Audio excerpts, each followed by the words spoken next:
New Satpur ITI के YouTube channel पर आप सभी का स्वागत है। आज का आपका टॉपिक है RLC सीरीज सर्किट। तो RLC सीरीज सर्किट के बारे में अपन पढ़ेंगे। सबसे पहले देखते हैं कि यहाँ पर आपके पास RLC सीरीज सर्किट के लिए एक सर्किट डायग्राम बना हुआ है और एक ये वेक्टर डायग्राम बना हुआ है। सबसे पहले अपन इस सर्किट डायग्राम को समझते हैं और उसके बाद फिर इस वेक्टर डायग्राम की अपन बात करेंगे। इस RLC सीरीज सर्किट मतलब ऐसा सर्किट जिसमें इस सर्किट की जो रेजिस्टेंस है वो R ओम, इस सर्किट की इंडक्टेंस L हेनरी, जबकि इस सर्किट की कैपेसिटेंस C फैराड है, जो आपस में श्रेणी क्रम में जुड़े हुए हैं। ठीक है, तीनों का अपन श्रेणी क्रम पढ़ रहे हैं, इसलिए इसका नाम पड़ा RLC series circuit. R resistance, L inductance, जबकि C कैपेसिटेंस का यहाँ पर काम कर रहा है। इन तीनों को सिंगल फेस AC सोर्स के द्वारा सीरीज में जोड़ दिया गया है। इस सर्किट की जो वोल्टेज है वो V है, जबकि इस सर्किट को जो फ्रीक्वेंसी दी जा रही है वो आपकी F है, जो हर्ट्ज में रहेगी। फ्रीक्वेंसी को स्मॉल f से शो किया जाता है। और जब अपन सिंगल फेस की बात करेंगे तो यहाँ पर अपन 50 हर्ट्ज फ्रीक्वेंसी इस सर्किट को प्रोवाइड करेंगे। ये जो 50 हर्ट्ज है ये इंडिया के लिए जो स्टैंडर्ड है। यदि अपन दूसरी कंट्री में जाते हैं तो फिर ये फ्रीक्वेंसी का मान चेंज हो जाएगा। ठीक है, तो अभी अपन फिलहाल स्टैंडर्ड में लेकर चलते हैं कि यहाँ पर F फ्रीक्वेंसी और V वोल्ट जब यहाँ पर प्रोवाइड किया जा रहा है तब इन तीनों में क्या परिवर्तन होगा, इस सर्किट की टोटल इम्पीडेंस क्या होगी, इस सर्किट की पावर फैक्टर क्या होगी, और आगे जो भी अपने पास इंपॉर्टेंट रिजल्ट आएंगे उसको अपन यहाँ पर कैलकुलेट करने की कोशिश करेंगे। सबसे पहले देखते हैं कि जब यहाँ से V वोल्ट प्रोवाइड की जाती है और इस सर्किट पर I करंट फ्लो की जाती है, तो जब ये सर्किट सीरीज में जुड़ा हुआ है इसका मतलब है कि रेजिस्टेंस के सिरों पर भी जाने वाली करंट कैपिटल I होगी, इंडक्टेंस के सिरों पर या फिर इस कॉइल के सिरों पर जाने वाली जो करंट है वो भी I होगी, जबकि इस कैपेसिटर की जो सिरों पर जाने वाली करंट है वो भी I होगी। मतलब तीनों जो कंपोनेंट्स अपने पास लगे हुए हैं सभी में जाने वाली करंट जो है वो I होगी।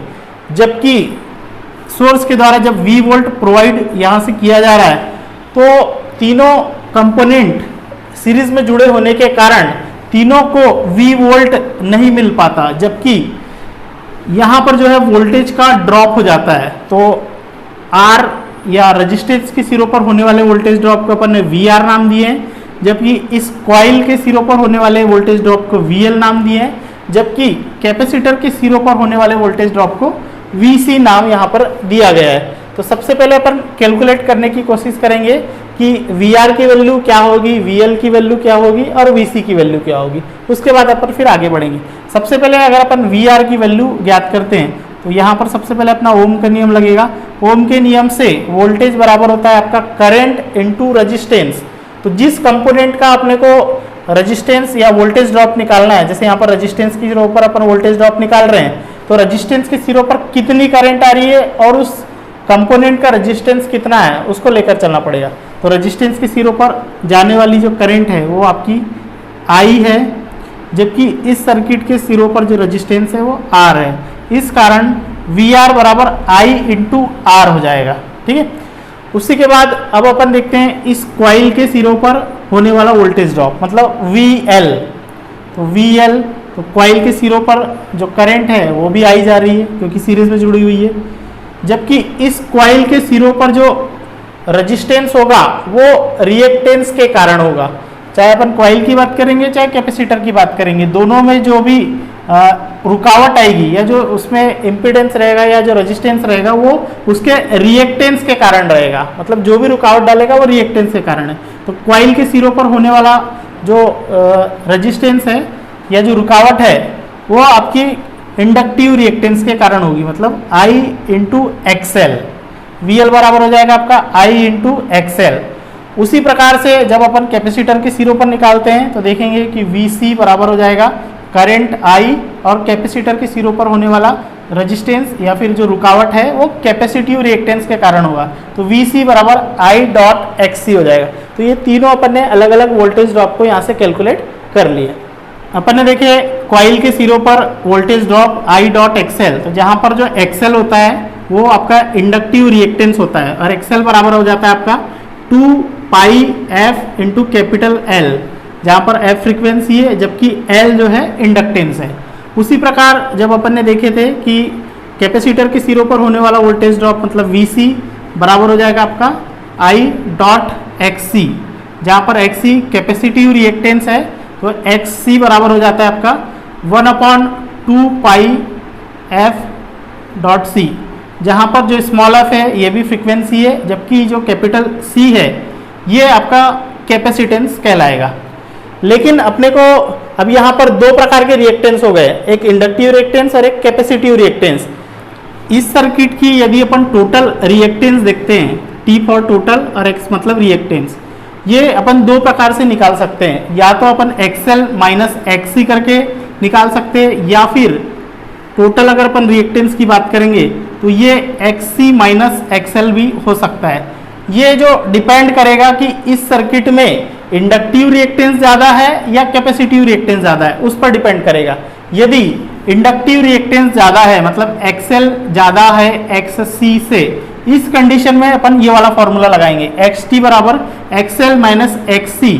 जबकि यदि XC मतलब कैपेसिटिव रिएक्टेंस ज़्यादा है इंडक्टिव रिएक्टेंस से, तो ये वाली क्वांटिटी ज़्यादा है और ये वाली क्वांटिटी कम है। इस कंडीशन में जो क्वांटिटी ज़्यादा बड़ी होगी उसको उसमें से छोटी क्वांटिटी को घटाएंगे, तो उस कंडीशन में ये वाला फॉर्मूला लग सकता है XT बराबर XC माइनस XL। ये इस प्रकार से होगा। अब अपन इस वेक्टर डायग्राम को समझने की कोशिश करते हैं। तो इस वेक्टर डायग्राम में सबसे पहले ये वाली लाइन को देखते हैं, जहाँ पर ये वाली लाइन जो है आपकी VR और I को डोनेट करती है। मतलब यहाँ पर रेजिस्टेंस के कारण जो वेक्टर डायग्राम बन रहा है या जो फेजर डायग्राम बन रहा है उसकी अपन यहाँ पर बात कर रहे हैं।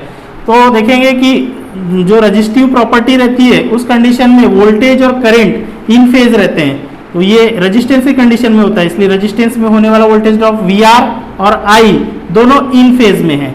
जबकि जब अपन इंडक्टेंस और कैपेसिटेंस की बात करते हैं तो इंडक्टेंस की कंडीशन में क्या होता है कि जो वोल्टेज है वो आपका करंट से आगे हो जाता है। जैसे यहाँ पर अगर अपन एंटी क्लॉकवाइज चले, ये करंट सभी के लिए जो है कॉमन है, चाहे अपन रेजिस्टेंस के लिए ले, चाहे अपन कैपेसिटेंस के लिए ले, चाहे इंडक्टेंस के लिए ले, तीनों कंडीशन में करंट इसी डायरेक्शन में या इसी जगह पर रहेगी। अब सिर्फ वोल्टेज दोनों का चेंज होगा। तो सबसे पहले यदि अपन कॉइल की बात करते हैं तो कॉइल में क्या होता है कि जो आपका वोल्टेज है वो करंट से आगे हो जाता है। तो देखो यहाँ करंट है और इस साइड पर वोल्टेज कॉइल के द्वारा होने वाला वोल्टेज है। तो यहाँ पर जो कॉइल है मतलब इसको अगर मैंने VL मान लिया तो वो देखेंगे कि वोल्टेज आगे है जबकि करंट पीछे है। मतलब ऊपर वाला जो भाग है आपका, ये आपका इंडक्टेंस के कारण जो है वेक्टर डायग्राम वाला बना है ये। लेकिन यदि अपन कैपेसिटर की बात करते हैं तो कैपेसिटर में जो फेजर डायग्राम या वेक्टर डायग्राम बनता है वो उसमें देखते हैं कि करंट आगे हो जाती है जबकि वोल्टेज पीछे हो जाती है। तो यहाँ पर भी देखेंगे एंटी क्लॉकवाइज चल के तो देखेंगे कि वोल्टेज पीछे हो गया और करंट आगे हो गया, ठीक है। लेकिन अभी अपन ने थोड़ी देर पहले देखे थे कि यदि XL is greater than XC, इस कंडीशन में आपका जो इस सर्किट का टोटल रिएक्टेंस है वो XL माइनस XC हो जाता है। तो इस सर्किट में RLC सीरीज सर्किट में अभी अपन मान के चलते हैं कि यहाँ पर भी XL ज़्यादा है XC से, मतलब यहाँ पर भी टोटल रिएक्टेंस जो है आपका XL माइनस XC है। तो इस कंडीशन में जो आपका रिजल्टेंट जो डायग्राम बनेगा या रिजल्टेंट जो वोल्टेज मिलेगा वो XL के साइड में मिलेगा, क्योंकि यहाँ पर XL ज़्यादा है। तो देखो इस साइड पर जो आपका XL है या फिर इस साइड पर आपका इंडक्टेंस के कारण होने वाला वोल्टेज ड्रॉप है, या फिर यहाँ इस सर्किट का यदि अपन टोटल वोल्टेज की बात करेंगे तो VL माइनस VC है, ये VL माइनस VC है। तो आपका जो रिजल्टेंट वाला वोल्टेज है वो भी ऊपर की साइड में बनेगा। यदि XC इस सर्किट का ज़्यादा हो जाता तो आपका रिजल्टेंट वोल्टेज नीचे पे मिल जाता, लेकिन फिलहाल अभी आपका XL ज़्यादा है मतलब इंडक्टिव रिएक्टेंस ज़्यादा है, इसलिए आपका जो रिजल्टेंट वाला वोल्टेज है वो ऊपर की साइड बना है और रिजल्टेंट वोल्टेज V बराबर I इंटू Z होगा, ठीक है, जो इस I से थीटा डिग्री आगे की ओर है, ठीक है। ये cos फाई जो है अपने पावर फैक्टर के लिए लिखे हैं, ठीक है। जब अपन पावर फैक्टर निकालेंगे उसके लिए लिखे, तो फिलहाल यहाँ पर जो करंट है वो वोल्टेज से पीछे की ओर है, ठीक है। तो यहाँ पर जो आपका वोल्टेज है वो आगे हो गया जबकि करंट पीछे हो गया, ठीक है। तो ये इस प्रकार से किसी भी AC सर्किट के लिए जो इम्पीडेंस का बेसिक फॉर्मूला होता है वो √R² प्लस X² होता है।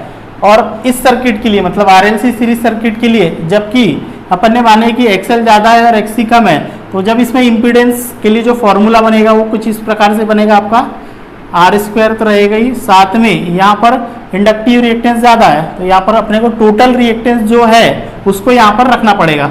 मतलब यहाँ पर अपन ने रख दिए XL माइनस XC का होल स्क्वायर। तो इस प्रकार से इस सर्किट के लिए इम्पीडेंस का फॉर्मूला बन जाएगा आपका Z बराबर R square plus XL minus XC का होल स्क्वायर। अब इस सर्किट की पावर फैक्टर के बारे में अगर अपन बात करें तो पावर फैक्टर को cos थीटा के द्वारा दर्शाया जाता है और cos थीटा बराबर हो जाता है आपका R अपॉन Z। तो यहाँ पर भाई थोड़ी देर पहले अपन ने Z की वैल्यू निकाले हैं उसको रख सकते हैं। तो R बराबर हो जाएगा आपका under root R square plus XL minus XC का होल स्क्वायर। ये आपका पावर फैक्टर के लिए फॉर्मूला आ जाएगा। इसी प्रकार यदि अपन पावर की बात करेंगे RLC सीरीज सर्किट के लिए तो यहाँ पर पावर हो जाएगा W बराबर V dot I dot cos theta. ठीक है, जहाँ पर इस सर्किट की ये टोटल वोल्टेज है, ये टोटल करंट है और इस सर्किट का पावर फैक्टर है कॉस थीटा। तो कॉस थीटा की वैल्यू यहाँ पर है, इसको यदि यहाँ पर रख दिया जाए तो इस सर्किट का जो है आपका पावर निकल सकता है। अभी अपन ने देखे थे पावर फैक्टर के लिए फॉर्मूला cos थीटा बराबर R अपन Z, लेकिन इस सर्किट का पावर फैक्टर किस टाइप का होगा। जैसे अपन ने पुरानी क्लासेस में पढ़ चुके हैं कि पावर फैक्टर 4 प्रकार के होते थे, zero power factor, leading power factor, lagging power factor और यूनिटी पावर फैक्टर। तो इस सर्किट के लिए भी पावर फैक्टर को देखेंगे तो ये जो आपका पावर फैक्टर है वो पूरा डिपेंड करेगा कि इस सर्किट की जो रिएक्टेंस है वो कॉइल के कारण ज़्यादा हो रही है या कैपेसिटर के कारण ज़्यादा हो रही है। तो ये यहाँ पर अपन ने अभी देखे थे कि यहाँ पर जो है XL is greater than XC था, मतलब यहाँ का इस सर्किट का जो इंडक्टिव रिएक्टेंस है वो ज़्यादा है। तो जब भी इंडक्टिव रिएक्टेंस ज़्यादा होगा इस कंडीशन में इस सर्किट का पावर फैक्टर जो है आपका लैगिंग कंडीशन में आ जाएगा। मतलब RLC सीरीज सर्किट में यदि XL ज़्यादा है XC से उस सर्किट में जो पावर फैक्टर है आपका लैगिंग हो जाएगा। लेकिन यदि अपन ने दूसरा RLC सीरीज सर्किट की बात करें जहाँ पर यदि XC is greater than XL है, मतलब वहाँ पर जो रिएक्टेंस ज़्यादा हो रहा है वो कैपेसिटिव रिएक्टेंस के कारण हो रहा है, तो उस कंडीशन में पावर फैक्टर चेंज हो जाएगा और उस RLC सीरीज सर्किट का पावर फैक्टर जो है आपका लीडिंग हो जाएगा। अभी इस RLC सीरीज सर्किट के लिए इसको अगर अपन समराइज किया जाए, मतलब शॉर्ट नोट्स में देखें कि इसमें क्या क्या चीज़ें इंपॉर्टेंट है, तो सबसे पहला पॉइंट देखेंगे कि इस सर्किट का जो टोटल वोल्टेज है वो टोटल करंट इनटू इम्पीडेंस के बराबर हो जाएगा, मतलब V बराबर I डॉट जेड।